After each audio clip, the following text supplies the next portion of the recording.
आदिलक्ष्मी श्रीधनलक्ष्मी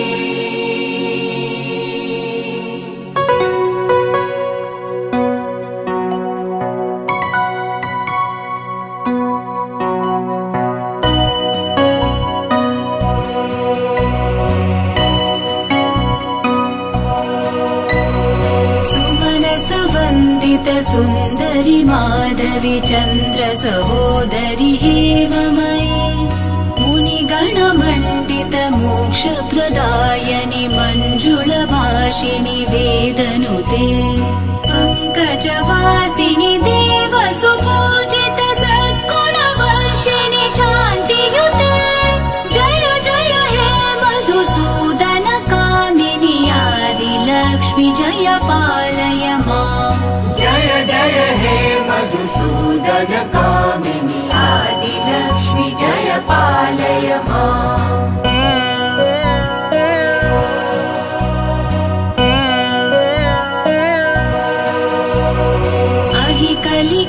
कलिकल्मषनाशिनि कामिनि वैदिकरूपिणि वेदमये क्षीरसमुद्भव मङ्गलरूपिणि मन्त्रनिवासिनि मन्त्रनुते मङ्गलदायिनि अम्बुजवासिनि देवगणाश्रित पादयुते जय जय हे मधुसूदन कामिनि धान्यलक्ष्मि जय पालय माम् जय जय हे मधुसूदन कामिनि धान्यलक्ष्मि जय पालय माम्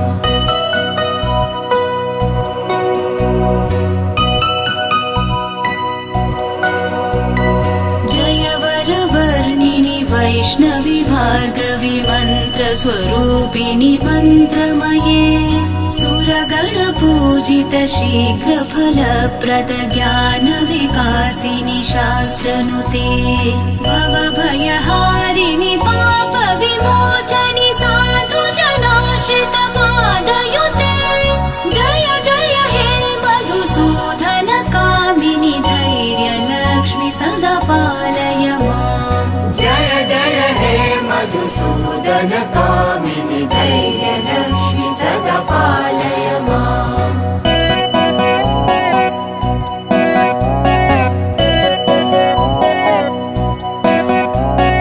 जय जय दुर्गतिनाशिनि कामिनि सर्वफलप्रद शास्त्रमये रथगज तुरगपदाति समावृत परिजन मण्डित लोकनुते हरिहर ब्रह्म सुपूजित सेवित तापनिवारिणि पादयुते जय जय हे मधुसूदन कामिनि गजलक्ष्मी जय पालय माम् जय जय हे मधुसूदन कामिनि गजलक्ष्मी जय पालय माम्